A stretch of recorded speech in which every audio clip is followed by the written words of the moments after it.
नमस्कार जी, कैसे हो आप लोग। उम्मीद करता हूँ बहुत अच्छे होंगे। 2024 बोर्ड की तैयारी में जुटे होंगे। मेरे प्यारे बच्चों, आप लोग को अक्सर कमेंट आता है सर डेट वाला प्रश्न याद करने में बहुत दिक्कत होता है, वो हिस्ट्री हो या जियोग्राफी हो या आप लोग को सिविक्स हो। तो मेरे प्यारे बच्चों, मैं सबसे पार्ट 1 यानी सबसे पहला वीडियो सिविक्स का लेकर आ चुका है, जिसमें आप लोग को पूरा सिविक्स में 30 ही क्वेश्चन पढ़ना है, जिसमें 4 आप लोग को बोर्ड एग्जाम में पक्का रहेगा। 30 पढ़ना है, 4 आप लोग को बोर्ड एग्जाम में पक्का रहेगा। इस वीडियो को आप लोग पूरा देखिए। और एक और खुशी की बात है कि आप लोग को पीपीटी यानी पीडीएफ पढ़ाई होगा।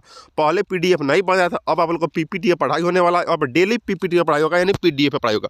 जल्दी देखिए, 2024 में यही आने वाला है। ओनली 30 पूरा सिविक्स में पढ़ना है और 4 आप लोग को बोर्ड एग्जाम में याद है, क्योंकि 4 आप लोग को पूछ ही लेता है डेट वाला प्रश्न। और जो मैं मोस्ट भी ऑब्जेक्टिव क्वेश्चन हो उसी क्वेश्चन को पिक किया हूँ। और डेट वाला प्रश्न वो बिहार बोर्ड मैट्रिक 2024 में आप लोग को सिविक्स या डेट, और आप लोग को अगले वीडियो आप लोग को ज्योग्राफी आएगा, तब नेक्स्ट वीडियो आप लोग को हिस्ट्री आएगा। मतलब बारी बारी से आप लोग सब वीडियो आने वाला है। तो सिर्फ इस वीडियो को पूरा देखिए और अपने दोस्तों तक ही वीडियो को शेयर कर दीजिए, क्योंकि अगर चलिए मैं पीपीटी यानी पीडीएफ पढ़ाऊंगा। पीपीटी बहुत बढ़िया से तैयार किया हूं, तो चलिए वीडियो को पूरा वॉच कर लीजिएगा और अपने दोस्तों तक वीडियो को शेयर कर दीजिए, क्योंकि दोस्तों को भी कुछ बेनिफिट कुछ लाभ मिल सके इस वीडियो। चलिए चलते हैं पीपीटी पे।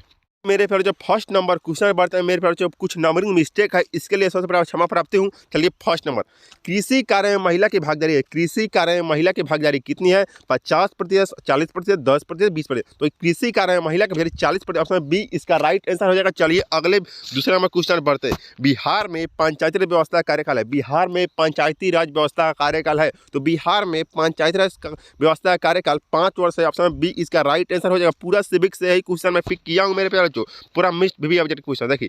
भारतीय संविधान की 8वीं अनुसूची में कितने भाषाओं के स्थान दिया गया है? भारतीय संविधान की 8वीं अनुसूची में कितने भाषाओं का स्थान दिया गया है? तो ऑप्शन नंबर इसका B right, option number B 22 हो जाएगा। ऑप्शन बी इसका राइट आंसर हो जाएगा। चलिए पंचायती राज व्यवस्था, पंचायती राज संस्थाओं की संवैधानिक दर्जा किस संविधान संशोधन में प्राप्त हुआ? मतलब पंचायती राज संस्थाओं को संवैधानिक दर्जा किस संविधान संशोधन प्राप्त हुआ? तो इसका ऑप्शन नंबर इसका बी राइट, 73वां ऑप्शन नंबर बी इसका राइट आंसर हो जाएगा। चलिए अगले 5वां नंबर क्वेश्चन चलते हैं। स्थानीय स्वशासन, स्थानीय स्वशासन राज्य की नीति निर्देशक सिद्धांतों किस अनुच्छेद में है?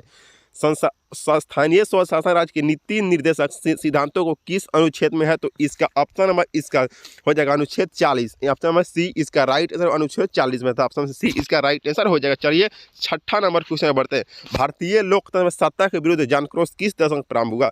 भारतीय लोकतंत्र में सत्ता के विरोध जनाक्रोश किस दशक में प्रारंभ हुआ? तो 1970 के दशक में। ऑप्शन बी इसका राइट आंसर हो जाएगा। ऑप्शन बी इसका राइट आंसर हो जाएगा। चलिए 7वां नंबर क्वेश्चन बढ़ते हैं। सूचना के अधिकार संबंधी कानून कब बना? सूचना के अधिकार संबंधी कानून कब बना? तो 7 के ऑप्शन 2005 हो जाएगा। ऑप्शन बी इसका राइट आंसर हो जाएगा। चलिए श्रीलंका के चलते 8वां नंबर क्वेश्चन। श्रीलंका कब, मोस्ट वीवी ऑब्जेक्टिव, श्रीलंका कब आज़ाद हुआ? श्रीलंका 1948 में आज़ाद हुआ। ऑप्शन नंबर बी इसका राइट आंसर हो जाएगा। 9वां नंबर क्वेश्चन में बढ़ते हैं। जनता दल यूनाइटेड पार्टी की स्थापना कब हुई? जनता दल यूनाइटेड पार्टी की स्थापना कब हुई? तो इसका आप लोग को HW यानी होमवर्क अपने से अपने क्वेश्चन करने का प्रयास कीजिएगा। आप लोग को अपने से ना हो तो कमेंट बॉक्स में 9 का आप लोग को बताइए कि कितना ऐसा, तो मैं इसको बता दूंगा। चलिए 10वां नंबर क्वेश्चन बढ़ते हैं। बांग्लादेश कब स्वतंत्र हुआ? बांग्लादेश कब स्वतंत्र हुआ? तो बांग्लादेश 1971 ईस्वी में स्वतंत्र हुआ। ऑप्शन सी इसका राइट आंसर हो जाएगा। चलिए बढ़ते हैं 11 नंबर क्वेश्चन पे। भारत के गणतांत्रिक संविधान को कब अंगीकार किया? भारत के गणतांत्रिक संविधान को कब अंगीकार किया? तो इसका 26 जनवरी यानी 26 जनवरी 1950 को यह हुआ था। इसका ऑप्शन नंबर इसका मान लीजिए सी इसका राइट आंसर हो जाएगा। 26 जनवरी 1950 को भारत ने गणतांत्रिक संविधान को अंगीकार किया था। चलिए 12 नंबर क्वेश्चन पे बढ़ते हैं।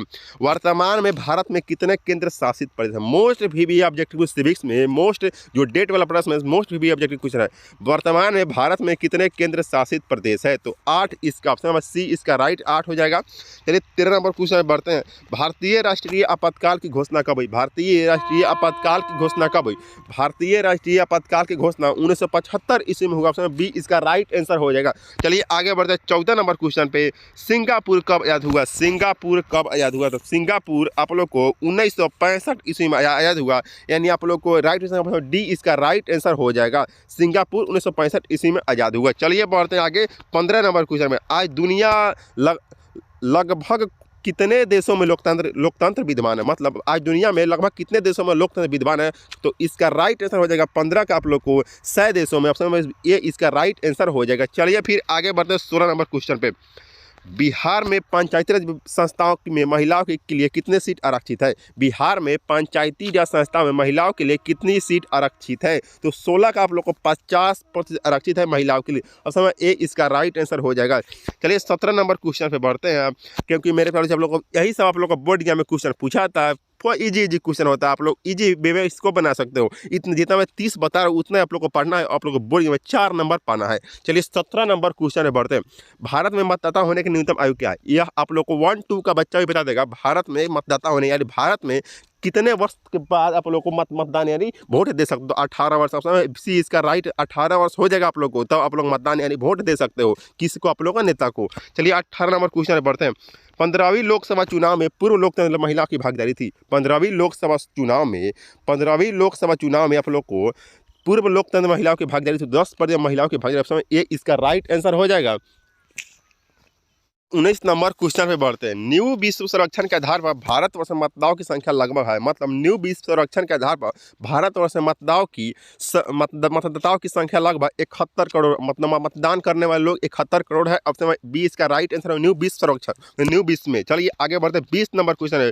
भारतीय लोकतंत्र कितने अंग है? भारतीय लोकतंत्र में कितने अंग है? तो भारतीय लोकतंत्र में कितने अंग? तो इसका आप लोग HW अपने से बनाइए, क्योंकि एक आध दो आप लोग को HW दे रहा हूँ। वो HW से नहीं बने तो कमेंट बॉक्स में कर दिए, मैं कमेंट बॉक्स आप लोग को आंसर दे दूंगा। तो इसका HW आप लोग मार लीजिए, इसके यानी होमवर्क या क्वेश्चन आपको बनाकर आना है। चलिए बढ़ते 21 नंबर क्वेश्चन पे।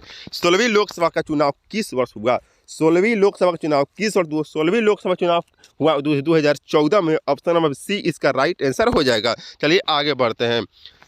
16वीं लोकसभा में महिला सदस्यों की संख्या कितनी है? 16वीं लोकसभा में महिला सदस्यों की संख्या कितनी है? तो 16वीं लोकसभा में महिला सदस्यों की संख्या 61। ऑप्शन ए इसका राइट आंसर हो जाएगा, क्योंकि यही सब क्वेश्चन आप लोग को, और यह मोस्ट भी ऑब्जेक्टिव क्वेश्चन है। ऑप्शन जो 22 बता रहा हूँ ना, वो मोस्ट भी ऑब्जेक्टिव क्वेश्चन बिहार बोर्ड के पर्पज से है। यही क्वेश्चन आप लोग को बार बार रिपीट करता है बिहार बोर्ड के एग्जाम में। चलिए 23 नंबर क्वेश्चन बढ़ते हैं।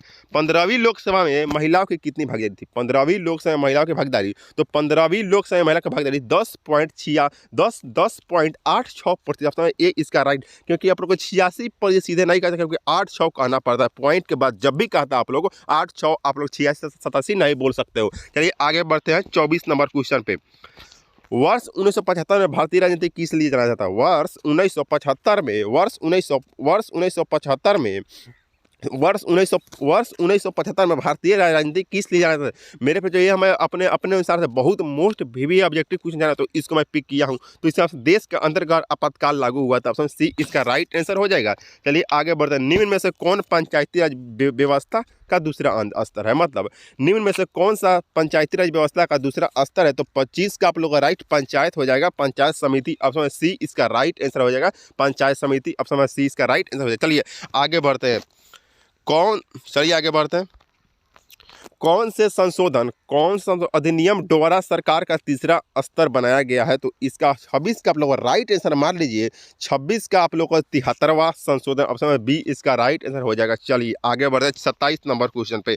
लोकसभा में निर्वाचन हेतु कुल सीटें की संख्या। लोकसभा में निर्वाचन हेतु कुल संख्या की सीटें तो 543। ऑप्शन नंबर सी इसका राइट 543 लोकसभा में निर्वाचन हेतु कुल संख्या सीटों की है। 543 राइट आंसर हो जाएगा। चलिए फिर आगे बढ़ते हैं 28 नंबर क्वेश्चन पे। अब आप लोग को मात्र 2 ऑब्जेक्टिव क्वेश्चन बचा, उसको भी करके जाइए। अपना स्कोर बताइएगा कमेंट बॉक्स में।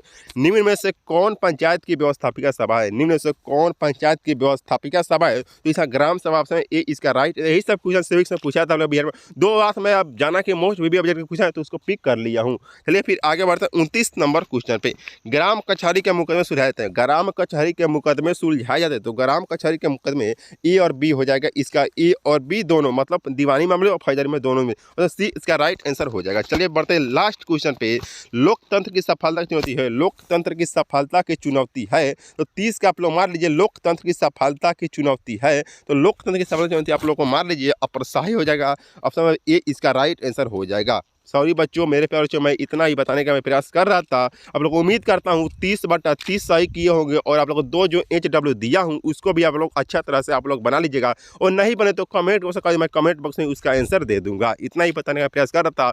और अगले वीडियो आप लोगों को ज्योग्राफी का मिलने वाला है, जो आप लोग को मोस्ट वी ऑब्जेक्टिव क्वेश्चन, जो आप लोग को सिर्फ डेट से रिलेटिव, और अगला वीडियो हिस्ट्री का। ऐसा ही करते करते मैं आप लोग को एग्जाम टाइम तक भी मोस्ट वी ऑब्जेक्टिव क्वेश्चन कराने वाला हूँ। और आप लोग अच्छा वीडियो, इसके बाद आप लोगों को क्वेश्चन बैंक यानी जो अनुवाद होता है संस्कृत में ना, उसका क्वेश्चन बैंक 2011 से 2023 तक कराने वाला, 2011 से 2023 तक के क्वेश्चन बैंक मैं कराने वाला हूँ संस्कृत का अनुवाद का, सिर्फ अनुवाद का।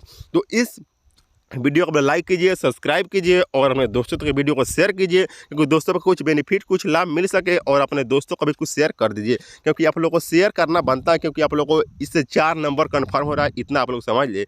और मेरे प्यारे बच्चों, मैं उम्मीद करता हूँ आप लोग वीडियो बहुत अच्छा लगा होगा ना, तो आप लोग शेयर कीजिएगा और छोटा सा कमेंट कीजिएगा वीडियो के नीचे मस्त। और मेरा बहुत दिल तक ज़्यादा है मेरे प्यारे बच्चों कि आप लोग कितना कमेंट करते हो अच्छा। तो चलिए मिलते हैं क्वेश्चन बैंक की सीरीज में आप लोग को अनुवाद वाला। तो चलते हैं, मिलते हैं नेक्स्ट। तब तक जय हिंद मेरे प्यारे बच्चों।